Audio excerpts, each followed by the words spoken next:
Të gjithë qytetet, si çdo shtëpi e çdo familje e madhe, kanë hallet e tyre, por tashmë prej vitesh halli më i madh që ka Shijaku janë mbetjet që i gjen kudo në rrugët e qytetit. Kryetar, përshëndetje. Freardi nga emisioni Piranjat. Kam një pyetje për menaxhimin e mbetjeve në qytetin tuaj. Cila është pika fundore ku shkojnë mbetjet e qytetit Shijakut? Ka një pikë fundore sipas vendimit të Këshillit Bashkiak. Cila është kjo pikë? Në landfillin e Sharrës shkohet sepse është zonë e menaxhimit të mbetjeve për gjithë qarkun e Durrësit. Pra mbetjet e qytetit Shijakut shkojnë në Sharr. Kryetari e ndali retorikën për pak sekonda. Dhe me të drejtë, sepse është i vetëdijshëm që nuk po tregohet i sinqert me ne. Së pari, nëse tenton të futesh në sajtin e vendimeve të Këshillit Bashkiak të Shijakut, nuk është e mundur të marrësh asnjë informacion. Dhe së dyti, jo, mbetjet e Shijakut nuk shkojnë në landfillin e Sharrës, por diku më afër. Në këto momente, kryetari i bashkisë Elton Arbana angazhon shoqëruesin e tij të marrë rolin e operatorit personal. Jo për të dokumentuar intervistën që do të zhvilloj me ne, po për të bërë një propagandë pa ndihmën e asnjë këshilltari, me gjas për ta dërguar në Tiranë te Goebbelsi i partisë. Por para se t'ju magjepsi me retorikën e tij populiste në asinkron me veshjen luksoze,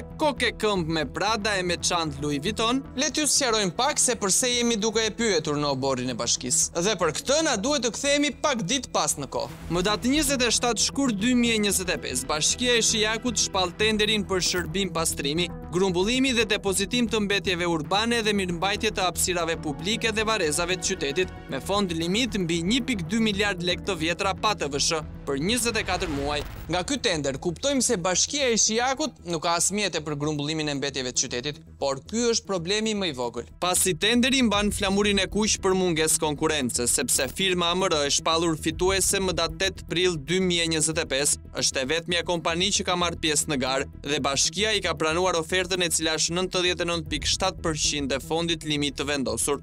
Gjithashtu, firma kontraktuese ka parashikuar vendosin e 341 kontenierëve dhe zbrazjen e mbetjeve çdo ditë me tonelata. Por këto kërkesa, që me sa duket janë thjesht sa për sy e faqe, nuk i përshtaten kompanisë private, e cila ka në dispozicion vetëm 4 mjete për këtë proces. Gjithashtu, burimet njerëzore përbëhen nga 30 punonjës, një staf i vogël që nuk dihet se si do e përballoj pastrimin e gjithë sipërfaqes së Bashkisë së Shijakut, duke llogaritur edhe fshatrat. Megjithatë, ta shohim pak nga afër punën e menaxhimit të mbetjeve të qytetit. Kryetari Arbana deklaroi se pika fundore e depozitimit të mbetjeve është landfilli i Sharrës, një lloj siç parashikohet edhe në pikën 1 të specifikimeve teknike të tenderit. Por a shkojnë vërtet mbetjet e qytetit Shijakut në landfillin e Sharrës? Në përgjigjen që mban datën 17 prill 2025, Agjencia e Administrimit të Pasurive të Sekuestruara dhe Konfiskuara për depozitim të mbetjeve në landfillin e Sharrës na informon se nuk ka ndonjë kontratë apo marrëveshje me Bashkinë Shijak për depozitim të mbetjeve urbane. Po ku përfundojnë plerat e qytetit? Për t'i dhënë përgjigje kësaj pyetje, udhtojmë pak kilometra nga qyteti i Shijakut në fshatin Hardhisht, aty ku me sa duket firma AMR në bashkëpunim me Bashkinë në mungesë të një vendi të posaçëm për të depozituar mbetjet, kanë krijuar një landfill ilegal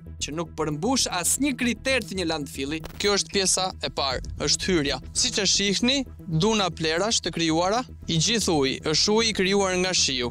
Pasi janë hapur gropat për të hedhur mbeturinat dhe më pas për t'i mbushur. Do të ecim pak hapa për të parë pjesën më të madhe të landfillit artificial krijuar nga Bashkia. Atje do të shohim që është bërë një krim mjedisor.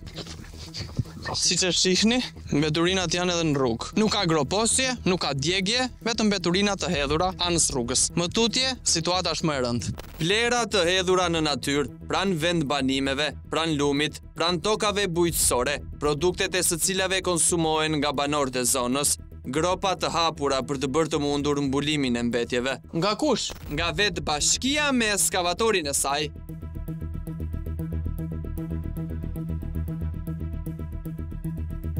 Në këtë hapësirë gjigande të kthyer në masiv mbetjesh, takojmë një zotëri që po mbledh bidona plastik. Si kalove? E jo t'ja shka? Po ai shoferi Kapi grupun torësh, kemi shemi kapanon. Kam ca mbeturina që më kanë mbetur me i udh këtej, po kisha frikën e këtyre të bashkisë, këtej ti kisha pyet këta që po punojnë. Makinë, kamion keni? Po, kemi, po puna është ku me i çu ato. Të me i çu me këtë, ja? Po, dhe marrësh telefon? Mirë, ta kisha pyet tjerë mos ndihmonte. Po këto që janë udhtut, bashkisë janë? Pra nuk jemi në Sharr, siç tha kryetari, por në fshatin Hardhish të Shijakut. Alo, përshëndetje. Si kalove? Kam i grup punëtorësh, kemi shëmbë një kështu kapanon, kam sa mbeturina. Me kamionat mëj nuk lejohet apo atë. Duhen kështu kamiocinat vogla me i sjell. Ti vetë ke këtë ekskavatorin? Ma jojmë punëtor bashkia. Nëpërmjet telefonit, punëtori i bashkisë na instrukton mirë që disa mbetje që kemi për t'i zhdukur mund të shkojmë e t'i hedhim atje. Por kujdes, jo me kamion të mdhenjë, vetëm me kamiocina, që mos të bijem në sy pra. Teksa bëheshim gati për t'u larguar, afrohet një makinë dhe ne shpresojmë që t'na ndihmojë për mbeturinat tona. Si bëhet me sjell ca mbeturinat, ca karton xhesa kështu. Kjo mund t'i marri të gjitha. Po, kam, po unë s'diku me i qu. Po mirë, sa dojtë? 100 e ke rrugën. Po, minimumit. Imagjinoni sa e ka maksimumin. Jo, e që për ditë, sa që? Ore, po mos na vina i kontrol në bashkia në... A do të pasoshe për e zërë? Po. Do m'dalesh garanti? Ore, nuk ke punë ti më shokuin. Okej, dakor. Kjo makinë e bashkisë është apo ke private? Oro, po. Unë po them nuk ke punë fare, unë të vitë marroj punën. Shoferi me sa duket që nga ndonjë nga ata punë mbaruarit e famshëm. Dhe që në orarin e punës, me mjetin e firmës së kontraktuar për grumbullimin dhe depozitimin e mbetjeve të Shijakut, bën pazare për të hedhur mbeturina të privatëve në territorin e bashkisë. Po fundja pse të mos e bëj? Kur vetë bashkia bëhet bashkëpunëtore me firmën për të hedhur e groposur mbetjet e qytetit në një zonë që nuk është e përcaktuar për një gjë të tillë. Në fshatin Hardhish, Po, dhe kjo është situata. Meqense ju thoni në Sharr, kjo është situata kryetar në fshatin Hardhish, Shijak. Kjo është makina e firmës AMR, e cila po shkarkon mbetjet. Kjo nuk është në fshatin Hardhish. Dhe me këtë mohim të kryetarit Arbana, tani fillon ajo lloj fushate, ajo lloj propagande që ju nuk e keni parë te asnjë përfaqësues tjetër politik deri më sot. Në aty ishe, sot. Ja ku jam pamjet, unë pa u tregoj. Nëse është mashtrim, ipi makinës dhe shkojmë bashkë tani. Pra po thua në fshatin Hardhish. Jo, nuk është në fshatin Hardhish, sepse në fshatin Hardhish nuk ka një vend të tillë. Jeni gatshëm që të shkojmë bashkë ose me një përfaqësues nga bashkia? Tani unë jam aq i gatshëm sa dola nga institucioni i bashkisë dhe po të përgjigjem pa ju pyet se kush jeni, nga absolutisht po. Por për çdo gjë duhet ta bëni edhe me shkresë të merren dhe përgjigje zyrtare. Ajo që unë ju gënjeva, për çfarë keni një kontratë me landfillin e Sharrës? Mbetjet tuaja hidhen këtu. E para nuk më të ofendoni dot. Jo, nuk të ofendova. Unë nuk gënjej kurrë. Bashkia e Shijakut bashkë me bashkitë e tjera që janë në qarkun e Durrësit shkojnë në landfillin e Sharrës se e keni çad në tender. Siç e përmendëm edhe më sipër, në specifikimet e tenderit pika fundore përcaktohet ajo e Sharrës, por realiteti që ju treguam në terren është krejt ndryshe. Këto mbetje nuk janë tuaja? Kjo nuk është fshatin Hardhish. Të mohoj kaq shpesh një gjë që është fakt, ose nuk e ka problem të gënjej, ose vërtet nuk ka informacion se në atë fshat ekskavatori i bashkisë hap gropat dhe makinat e firmës e mbushin me mbetje. Kjo është një situatë të mërshme se ne ishim atje sot. Dhe është fshati Hardhish po e përsëris. Nuk ekziston një gjë e tillë në fshatin Hardhish. Dhe e keni informacionin gabim. Pavarësisht se keni gjasa dhe merrni me subjekte të tjera politik që edhe ju kanë çuar. Unë jam gazetar, nuk ju jeni gazetar dhe ju profesor emisionit Piranja transmetohet në televizonin. Po, ju gazetar keni takuar dhe nga subjekti tjetër politik, Partia Demokratike në Shijak. Ju dhe do të bëni emision për këtë gjë. Megjithatë, përgjuar sot mua, kë kam takuar unë. Unë s'u kam përgjuar se sa dini kë kam takuar unë sot. Jepi kryetari, jepi, mendohu. Si e diun që kë kam takuar? Jo, unë kë kam takuar unë, zoti kryetar. Por nëse, sa ta procesoj kryetari se kush ka takuar kë, sqarojmë për publikun se të vetmit persona që kemi takuar e biseduar janë zotria që mblidhte bidona për t'i shitur, shoferi ekskavatorit bashkisë dhe shoferi i firmës private. Dhe nëse këta janë përfaqësues të Partisë Demokratike të Shijakut, më ndjeni, nuk e kam ditur. Dhe duhet të shikoni që nga subjekti tjetër politik i vëjmë flakën koshave të plerave dhe duan të bëjnë politik me një parti që është subjekti i Partisë Demokratike dhe të bëjnë lajme të tilla në qytetin e Shijakut. Kjo është e mërshme dhe turshme. Në fshatin Hardhish, pa kilometra larg qytetit, ekskavatori i bashkisë hap gropa dhe mjetet e firmës private pasi mbledhin mbeturinat i depozitojnë aty, duke shkelur të gjitha rregullat e duke kryer një masakër mjedisore, ndërsa kryetari jo vetëm që e mohon disa herë, por gjen rastin të denoncoj Partinë Demokratike si djegse e plerave. Dhe mirë bën që denoncon, por ti marrim pak gjërat me radhë dhe të kuptojmë se pse hidhen mbeturinat në Hardhish. Si ka mundësi që mbetjet e qytetit të konfirmuara me dëshmi nga punojësi i automjetit dhe nga punonjës të tjerë këtu me ekskavator që hapnin gropa për të hedhur mbeturinat. Ku e keni ekskavatorin? Pra po ta afrojmë, as skavator nuk ka. Jo, ku ke skavatorin? Jo, na tregoj. Domethënë, kemi gazetarin ton, të nderuar, që ka dhe çuni mirë. Ku skavator? Atëherë nuk ka video, nuk ka skavator aty. Kjo është kamerë dhe ky është dron, dy pajisjet kryesore që ne përdorim për të xhiruar dhe për të paraqitur faktet e publiku. Telefoni është i fundit, këtu mbajmë vetëm pamje ilustruese të xhirimeve. Në rast se personi që do të kemi përballë do të mohoj faktet e do të bëj propagandë qesharake, njësoj siç po bën kryetari i Bashkisë Shijakut. Të cilit ja tregoj me skavatorin e shumë kërkuar. Po hap syt, po shikoj. Urdhëro. Ku është skavatori? Sille pak telefoni zotri që qesh me ne. Sille. Po. E sheti zotri që qesh të skavatorin? Nuk e shikon, a? Përpun vetë skavatorit. Për punë vet. Pra, lajmi pozitiv është se pavarësisht qasjes fillestare jo aq shpresdhënëse, shoqëruesi kryetari dhe di mirë se përse është një ekskavator bashkie duke hapur gropa në fshat. Janë shumë interesant, sinqerisht. Gjë tjetër. Sinqerisht. Ku duhet rrim? Pra kemi një skavator që as nuk e di se ku është dhe për çfarë është, po më fal. Zona e mbetjeve. Më fal zotri, Duke hapur gropa, më fal. Skavatorin, ju keni një pamje të një skavatori në një kodër. Ne kemi qenë gjesa atje dhe ti po ngulmon të gënjesh, domethënë dhe të mohosh. Një herë ta falesh që thu gënjen. Je duke më ofenduar. Kërkosh falje kur çikosh gjithë transmetimin. Është e turshme, sinqerisht. Është e turshme për ju që dy herë po më thoni gënjen. Dakor, po tërhiqemi dhe po kërkojmë ndjes për fjalën gënjen. Le ta zëvendësojmë me një fjalë pak më të zbutur. Po na mashtron sy më sy. Sepse në fakt, kështu po ndodh. Ne do transmetojmë çdo gjë. Po transmetojmë që filmojmë në vendin e ngjarjes. Skavatori që po thoni, që se di as se ku është, mund të ketë një targ dhe diçka dhe shikoj, i kujt është skavatori. Ne kemi pari kujt është kryetar, po duhet ta shihni ju. Megjithse kështu si kanë shkuar punët, do mohoj dhe që është ekskavatori i bashkisë së tij. Ka mundësi që atje është një landfill artificial në atë zonën që ju administroni. Ku një landfill ka disa specifika. Njëra është më e rëndësishme për ambientin, është 3 kilometra në vit të drejtë larg lumit. Ajo është ngjitur me lumin. Atëherë ka dhe diçka tjetër që jemi live. Jemi live. Jo, te telefoni, jemi live. Po edhe live mund të hym. Okay.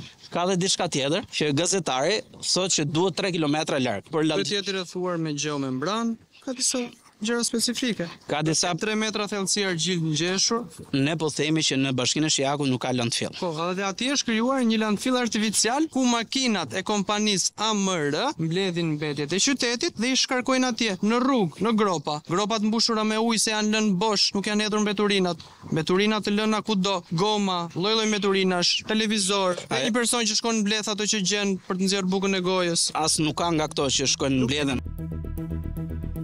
Në dijeni të kësaj situate që unë po përmend. Absolutisht jo. Institucioni i bashkisë, menaxhimin e mbetjeve, evadimin e mbetjeve e bën nëpërmjet një operatori ekonomik. Makinat e këtij operatori i çon në këtë vend ku unë po them. Pyesni edhe operatorin ekonomik. Nuk thash se ka edhe fajin, po them që jeni ju i zoti i shtëpisë. Unë jam i zoti i shtëpisë dhe ajo që di është që menaxhimi i mbetjeve, pra pastrimi i koshove bëhet çdo ditë dhe bëhet në mënyrë të rregullt. Çdo ditë. Dëshironi kryetar që të shkojmë 5 metra larg godinës tuaj te parkimi dhe janë plerat pa kosht hedhura në rrugë. Eja. Hajde. Tu është parkimi ngjitur që parkojnë punojësit tuaj. Ti thua pastrojnë çdo ditë koshat. Kryetar, po jam plot. Ku e ke? Hajde filmo me telefonin e kryetarit, meqense po gënjen frardi. Pas kanë po dhe sot, sinqerisht. Jo, është e turshme, sinqerisht, se krimi është më i avancuar sa antikrimi, që të vinë shikoje çfarë kanë bërë. Është e turshme, sinqerisht, që të merrni kamionçin dhe ta hidhni atje. Unë? Të lutem. Kush ta hidhni? Ato që ju kanë sjellë këtu për të bërë denoncimin. Rikthehemi me lajmin e fundit. Denoncuesi i Piranjave ka marrë kamionçinën dhe ka hedhur mbetjet e parkimit pranë bashkisë. Autoritetet urdhërojnë arrestimin e tij të menjëhershëm. Është e turshme, sinqerisht, dhe do ju lutesha shumë, meqense jeni edhe këtu prezant. Bashkërisht bëjmë punë vullnetare ti pastrojmë. Unë kam bërë një punë vullnetare, kam pastruar me durët e mia përpara oborrit të një shteta si Zvicër janë me emrin Lotfi. Dhe pasi i pastruan pa marrë kamionçinë, pa u fshehur, thasët e mbushur me mbeturina i lam në derën e bashkisë për t'ju dhënë një mesazh që me sa duket u paska hyr nga njëri veshe, u paska dal nga tjetri. Që e ka po e njëjta dorë, po e njëjti gazetar. Sa po u bëra edhe manipulues në mbeturinash, i certifikuar nga Bashkia e Shijakut. Është ta përmenda me që më thënë bëjmë punë vullnetare, po unë s'mund vit pas qytetin e Shijakut. Jo, po kemi gazetar, kryetar, po tani thoni këto që kemi me kamionçino burr. Po kjo është e turshme. Unë nuk thash që ke hedhur ti. Kush i ka hedhur? Ato që ju kanë sjellur juve këtu. Cilët janë ata? Miqt dhe shokët e tuaj nga katër rrugët e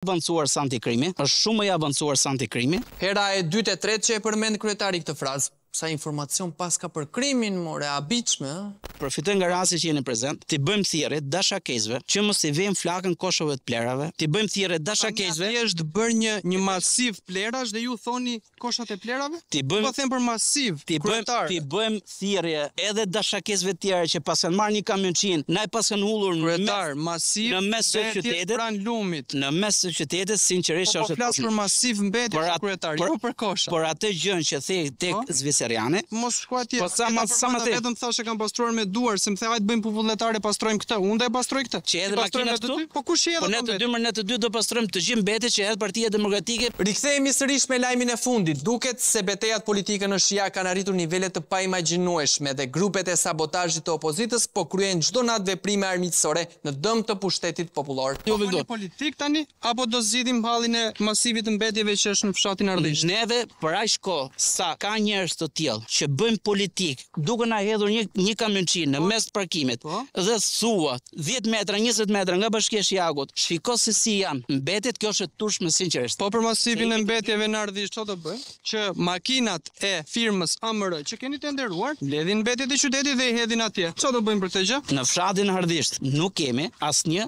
landfill që s'ka landfill fare pra. Po të them, në fshatin Ardhisht është një zonë pranë lumit në të cilën makinat e kompanisë AMR pasi mbledhin mbetjet e qytetit, i hedhin aty në rrugë, në të gjithë zonën. A di pse them? Ti më e përgjigje për këtë. A di pse them se në fshatin Ardhisht nuk ka lum, prandaj po them. Pra mos i referoni mos është në një vend tjetër, ma bëni me dije dhe unë prapë ju pres tu nesër në orën 10. Ja. Jepi fakte sa të duash, po nuk beson që nuk beson. Por ne nuk dorëzohemi asnjëherë. Zoti Arbana. Kjo është pika e mbetjeve. Kjo këtu, Ardhisht. Këtu thot Ardhisht 17 minuta larg. Nga këtu, nga lokacioni ku lokacion, nga këtu ku jemi 17, jo nga Ardhishta te pika. Ofrojmë kurse trajnimi për përdorimin e Google Maps, çmime të lira, çmime konkurruese. Mos nguroni. Më fal, është lum ky zoti kryetar? Se nëse unë jam gabim, ne ishim te lumi, ju thoni s'është lum. Dakor, do ta verifikon. Nëse është kështu. Dakor. Mirë, do merrni masa? Absolutisht, nëse është kështu po. Falenderoj. Gjithë mirë, uroj ditë mbar. Më në fund, kjo ishte e gjitha.